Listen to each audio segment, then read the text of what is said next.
तो हाय दोस्तों, यदि आप सरकारी ड्राइवर बनना चाहते हैं तो आपके लिए बहुत ही सुनहरा मौका है। ये ऑफलाइन वैकेंसी है ये, और इसमें आप लोगों को सरकारी ड्राइवर बनने का बहुत ही अच्छा सुनहरा मौका दिया गया है।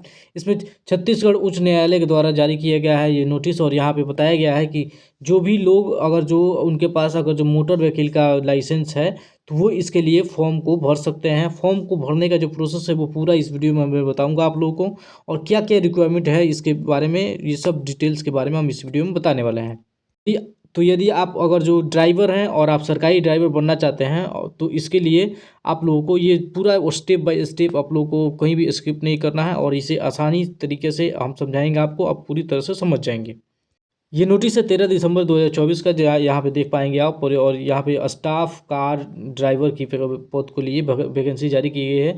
ये जो वैकेंसी है वो ऑफलाइन है, ऑफलाइन वैकेंसी है, यानी कि आप लोगों को फॉर्म भर के और जो पोस्ट से है वो पोस्ट से आप लोगों को डालना है, पोस्ट से आप लोगों को भेजना है। जहाँ भी मैं बताऊंगा, इसमें भी इस वीडियो में बताऊंगा आपको कहाँ भेजना है। ये सब डिटेल के बारे में इस वीडियो में बताने वाले हैं। तो सबसे पहले हम देख लेते हैं कि कितनी जो पोस्ट हैं वो हैं। तो यहाँ पर 17 पोस्ट हैं, 17 पोस्ट हैं। जो पे वेतमान मिलने वाला है वो आप लोगों का 19,500 से लेकर 62,000 तक आप लोगों का लेवल पे होने वाला है।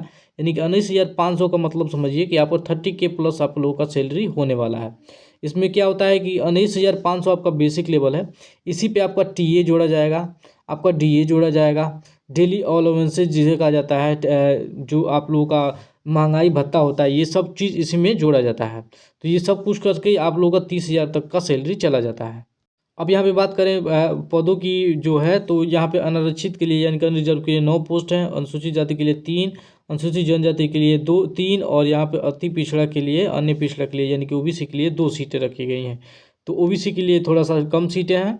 यहाँ पे क्वालिफिकेशन की बात करिए जाए तो शैक्षणिक योग्यता यानी कि पढ़ा लिखा कितना चाहिए, तो आप 10वीं पास है कहीं से भी, किसी भी स्टेट में इंडिया में कहीं से, तो आप यहाँ पे भर सकते हैं। लेकिन आपके पास एक ड्राइविंग लाइसेंस होना चाहिए, दो की वैलिड ट्रांसपोर्ट यानी कमर्शियल होना चाहिए आपके पास, कमर्शियल ड्राइविंग लाइसेंस आपके पास होना चाहिए, और कुशल होने चाहिए। जो भी आप काम करते हैं उसमें कुशल होना चाहिए, यानी कि ड्राइवर हैं तो ड्राइवरी में आप लोगों को एकदम बेस्ट होना चाहिए, तभी आप लोगों का सिलेक्शन इसमें होगा। उम्र सीमा की बात की जाए तो यहाँ पे उम्र सीमा 1/1/2024 के हिसाब से कम आपकी 18 साल होनी चाहिए, और ज़्यादा से ज़्यादा आप लोग को 30 साल होनी चाहिए। 30 साल से उम्र ज़्यादा है तो आप इसके लिए जो है फॉर्म को नहीं भर पाएंगे।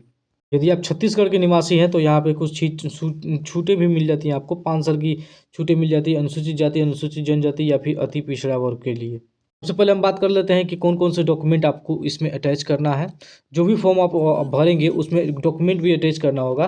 तो डॉक्यूमेंट कौन कौन से अटैच करने हैं ये भी हम देख लेते हैं। सबसे पहले अनुसार टंकित यानी प्रारूप को टंकित करके, तो यहाँ पे टाइप करके, और उसके बाद स्व हस्ताक्षर यानी कि अपने हाथ से साइन करके, और यहाँ पर शैक्षणिक तथा जन्म तिथि के प्रमाण पत्र यानी कि 10th का जो आप लोगों का सर्टिफिकेट है वो। उसके बाद स्व प्रमाणित दस्तावेज यानी कि अपने उस जो भी डॉक्यूमेंट आप लगाएंगे उस पर साइन करेंगे अपना प्रॉपरली। और उसके बाद से आप लोगों को यहाँ पे बताया गया है, यहाँ पे आयु का प्रमाण पत्र यहाँ पे बताया गया है। उसके साथ ही वैध जो वाहन चालन परिवहन का वाणिज्य का जो अनुज्ञान यानी कि वैलिड ड्राइविंग लाइसेंस, 10वीं का मार्कशीट यहाँ पे बताया गया है। उसके साथ ही अगर जो अनुभव कोई है तो आप अगर जो कोई काम किए हैं तो उसका सर्टिफिकेट आप लगा सकते हैं, और ज़्यादा से ज़्यादा कहाँ तक पढ़े हैं उसका भी सर्टिफिकेट आप यहाँ पे लगा सकते हैं। लगाने के बाद से आप लोगों को यहाँ पे दिखाई दे रहा होगा स्टाफ कार ड्राइवर, इसको लिख के ऊपर जो लिफाफा आता है, ऐसे लिफाफा आता है, ऐसे लिफाफा आता है, तो यहाँ पे ऊपर जो यहाँ पे लिखिएगा आप, तो यहाँ पे लिखिएगा आप कि स्टाफ कार ड्राइवर के पद हेतु आवेदन, और उसके बाद उसके नीचे लिखिएगा जहाँ भी भेजना होगा, चूँकि डेट यहाँ पे बता रहा हूँ आपको, रजिस्ट्रार जनरल छत्तीसगढ़ उच्च न्यायालय बोदरी बिलासपुर छत्तीसगढ़, यहीं लिख के आप लोगों को भेजना है उस आवेदन पत्र पे।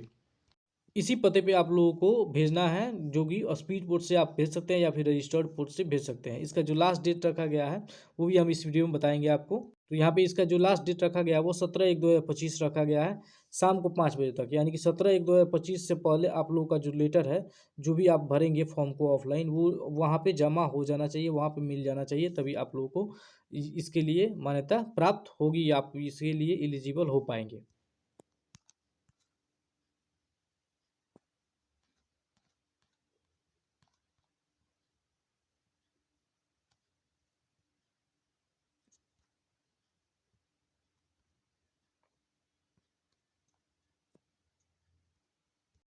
आवेदकों की छँटाई के बाद यहाँ पे बताया गया, आवेदकों की छँटाई के बाद से जो सूची होगा वो हाई कोर्ट सीजी, ये जो वेबसाइट है यहाँ पे हाई कोर्ट CG.gov.in, इस पे आप लोगों को मिल जाएगा, या फिर मेरे इस वीडियो में भी मिल जाएगा। आप लोग कैसे चेक करना है चेक कर लेंगे, और जिनका भी नाम आएगा वो लिखित परीक्षा के लिए जाएंगे। लिखित परीक्षा यहाँ पे 100 अंकों की, वो उसमें 33% आप लोगों को लाना होगा।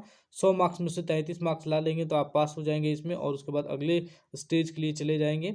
यहाँ पे जो यहाँ पे बताया गया कि पॉलिटेक्निक ITI वाहन में जो अगर जो कंपनी डीलर द्वारा जारी किए गए 4 पहिया भारी कुशल प्रयोगी के लिए मैकेनिक प्रमाण पत्र है, तो वो भी आपको यहाँ पे 5 अंक उसमें आप लोगों को अलग से मिलेगा। जो आवेदन पत्र का जो प्रारूप है वो ऐसा ही होना चाहिए। आप लोगों को दिखाई दे रहा होगा आवेदक का पूरा नाम, अंग्रेजी और हिंदी दोनों में, पिता का नाम, जन्मतिथि, आयु, जो कि आयु यहाँ पे वर्ष, माह और दिन में लिखना है, लिंग आप लोगों का डालना है। उसके बाद से छत्तीसगढ़ के निवासी हैं या नहीं हैं, शैक्षणिक योग्यता आप कहाँ तक पढ़े हैं, 10वीं 12वीं, उसके बाद ग्रेजुएशन, जो भी जहाँ तक पढ़े हैं उसका वर्ष यहाँ पे डालना है, किस बोर्ड से पढ़े हैं, किस वर्ष से, और प्रतिशत कितना है आपका। उसके बाद वैध कमर्शियल लाइसेंस का बारे में डालना है कि आपके पास है या नहीं है। उसके बाद जो सेकेंड पेज है वो यहाँ पर परिवहन अज्ञोपित यानी कि जो भी है लाइसेंस है उसका नंबर डालना है यहाँ पर, कब से कब तक वैलिड है, और उसके नाम, कार्यालय कहाँ से जारी किया गया है।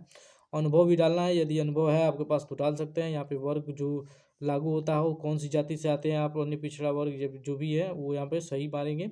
उसके बाद जो डिटेल्स है वो यहाँ पे दिव्यांग है या नहीं है, क्या आवेदक के विरुद्ध किसी भी प्रकार की यानी कि कोई केस उस नहीं न चल रहा है आपके ऊपर, और भी डिटेल्स है जो कि आप देखेंगे यहाँ पे। और सभी डिटेल्स को डालने के बाद से आप लोग जो है वो पते पे, जो पोता मैंने बताया वहाँ पे उस पते पे भेजना है आप लोगों को। और यहाँ पे स्थान और दिनांक, और यहाँ पे आवेदक का हस्ताक्षर, और जो भी डॉक्यूमेंट इसमें अटैच करेंगे उसका नाम यहाँ पे लिखेंगे, और उस पर साइन भी करेंगे आप प्रॉपर। तो कैसी लगी ये वीडियो? अगर जो अच्छी लगी हो तो मेरे चैनल को सब्सक्राइब करिए, बेल आइकन जरूर प्रेस करिए। अगली वीडियो में आप लोगों को बताया जाएगा। मिलते हैं अगले वीडियो में, तब तक के लिए बाय बाय।